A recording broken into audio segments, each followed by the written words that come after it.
Mtu aliwahi kusema dunia imejaa watu wanaotaka kuhudumu katika nafasi ya ushauri. Hiyo ni kweli, sivyo?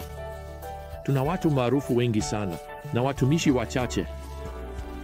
Sasa kuanzia hapa katika Isaya sura ya 49, nabii atafunua jinsi Masihi anavyokuwa mtumishi. Atajinyenyekeza kwa namna ambayo ugonjwa wa dhambi unaweza kupewa kinga, tiba itakayodumu milele. Sasa sura hii inaanza wimbo wa pili kati ya nyimbo 4 za mtumishi hapa katika kitabu cha Isaya. Hizi ni nyimbo zinazofafanua maisha, huduma ya Masihi.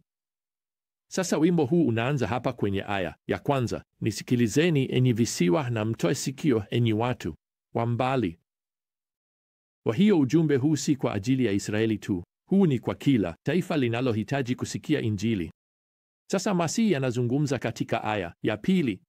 Yeye, Mungu, alifanya kinywa changu kama upanga mkali, alinifanya mshale uliosuguliwa vizuri.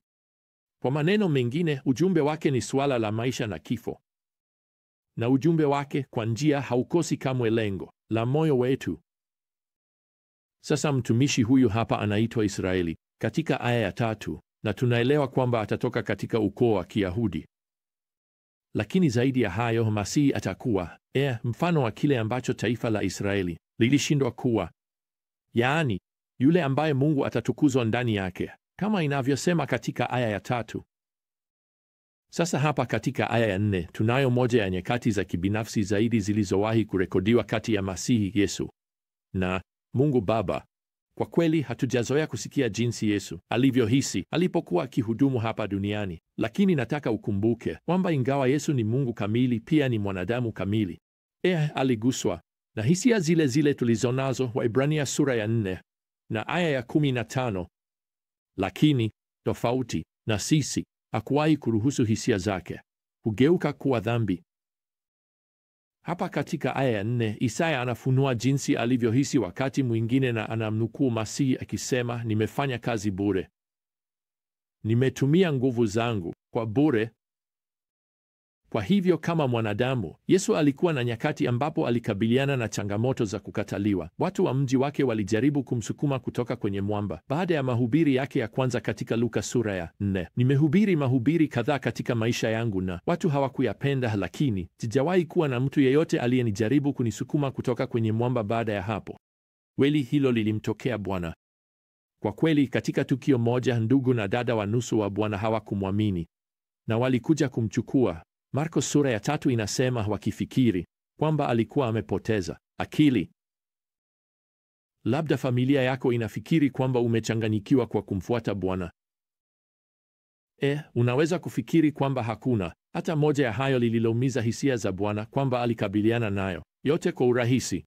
Kweli tungekuwa tunakosea kabisa. Sikiliza, tusijaribu kulinda uungu wa Bwana hadi kufikia kupunguza ubinadamu wake. Je, unaweza kufikiria jinsi ilivyokuwa ya kutia moyo kwa Yesu kusikia katika ubatizo wake, huyu ni mwanangu mpendwa ambaye ninapendezwa naye, Mathayo saa 3 na madakika 17. Kweli alisikia pia haya kutoka kwa baba yake ambaye anazungumza hapa katika Isaya sura ya 49 na aya ya 6, nitakufanya wewe Yesu, yaani kuwa nuru kwa mataifa, ili wokovu wangu ufike hadi mwisho wa dunia. Jinsi ilivyokuwa ya kutia moyo kwa Bwana. Sasa hapa katika sura ya 50 tunayo wimbo wa 3 wa mtumishi, na mara 4 hapa Masia mtumishi anamrejelea Mungu Baba kama Bwana Mungu. Hiyo ni Adonai Yahweh, ambayo inamaanisha Bwana mwenye enzi. Na hiyo ni kwa sababu wimbo huu maalum unaonyesha utii wa Masiha kwa mapenzi ya baba yake. Unajua, nimekuwa na watu kwa miaka wakiniambia kwamba Yesu hawezi kuwa Mungu, hawezi kuwa uungu kwa sababu alimtii Mungu Baba. Kwa sababu si Yesu alizungumza kuhusu kufanya mapenzi ya baba yake. Naam, hiyo ni kweli. Kwa kweli, Wafilipi sura ya 2 mstari wa 6 inatuambia kwamba Yesu hata hivyo ni sawa na Mungu Baba. Hata hivyo hakushikamana na usawa huo. Kwa maneno mengine, Yesu alipoingia ulimwenguni aliacha kwa muda haki yake ya kimungu ya kuishi kama Mungu ili kuwa chini ya Baba katika jukumu lake kama Mungu mtu. Kwa hivyo, fikiria hivi: Yesu ni sawa kwa kiini na Baba yake, lakini ni chini kwa kazi. Kweli hiyo ni kama watoto wako. Wao ni binadamu sawa, lakini wako chini yako kama mzazi, au angalau unatumaini wako wakati wa kulala. Sawa kwa kiini, chini kwa kazi. Sasa kipengele kingine cha ubinadamu wa Yesu hapa ni kwamba atajifunza neno la Mungu. Anazungumza hapa katika mstari wa 4: Bwana Mungu amenipa ulimi wa wale wanaofundishwa, ili nijue jinsi ya kumtia nguvu kwa neno yule aliyechoka. Asubuhi baada ya asubuhi anaamsha sikio langu kusikia kama wale wanaofundishwa. Naam, ikiwa umewahi kujiuliza Yesu alikuwa akifanya nini katika miaka hiyo 30 kabla ya kuanza huduma yake, hakuwa tu akifanya kazi ya useremala. Alikuwa akijifunza neno. Alikuwa akijifunza neno la Mungu. Ninapenda jinsi mwandishi mmoja alivyotumia hilo kama changamoto.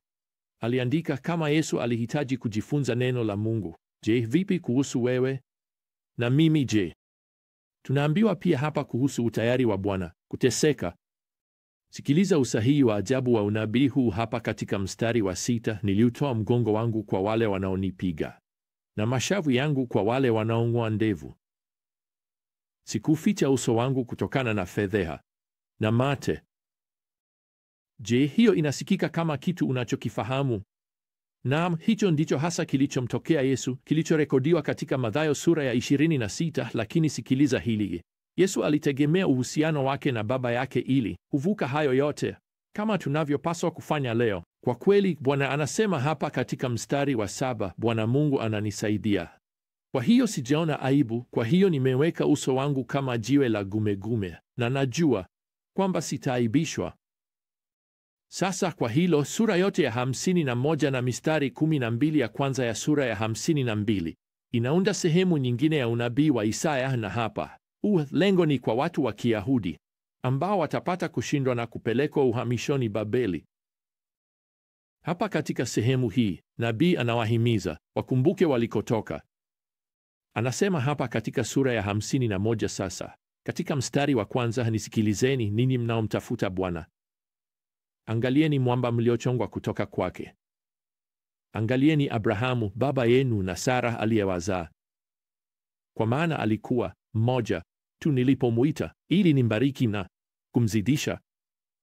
Naam, hoja iko wazi. Kile Bwana alichoanza na mtu mmoja Abrahamu atakimaliza, atamzidisha. Kwa njia hii ni ahadi ile ile iliyotolewa kwako na mimi leo. Katika kitabu cha Wafilipi, yeye alianza kazi njema ndani yenu, ataikamilisha hata siku ya Kristo Yesu. Wafilipi 1:6. Kwa maneno mengine, Mungu hajamaliza na wewe pia hadi atakapokuchukua nyumbani. Hajamaliza na mimi, atazidisha maisha yako, na anafanya hivyo unapoishi kwa ajili yake. Nilisoma muda fulani uliopita kuhusu Louis Pasteur, mtaalamu wa kemia na mikrobiolojia kutoka Ufaransa. Alikuwa na mafanikio mengi yaliyohusisha maendeleo ya chanjo kwa magonjwa kadhaa. Kweli, katika siku zake maelfu ya watu walikufa kutokana na kichaa cha mbwa. Hivyo Pasteur alifanya kazi kwa bidii kutafuta tiba. Wakati fulani aliamini sana kwamba alikuwa ameunda chanjo ya kichaa cha mbwa kwa mafanikio, kiasi kwamba alikuwa akipanga kujifanyia majaribio mwenyewe. Lakini kabla hajafanya hivyo, mvulana mdogo katika eneo lake aliyeitwa Joseph Meister aliumwa na mbwa mwenye kichaa. Mama yake alimsihi Pasteur kujaribu chanjo yake mpya kwa mwanawe. Kwa kweli, hiyo ilikuwa nafasi yake pekee ya kuishi. Kweli, kwa muda wa siku kadhaa, Pasteur alimpa Joseph mdogo sindano hizo, na mvulana huyo alinusurika. Alipona kabisa kichaa cha mbwa.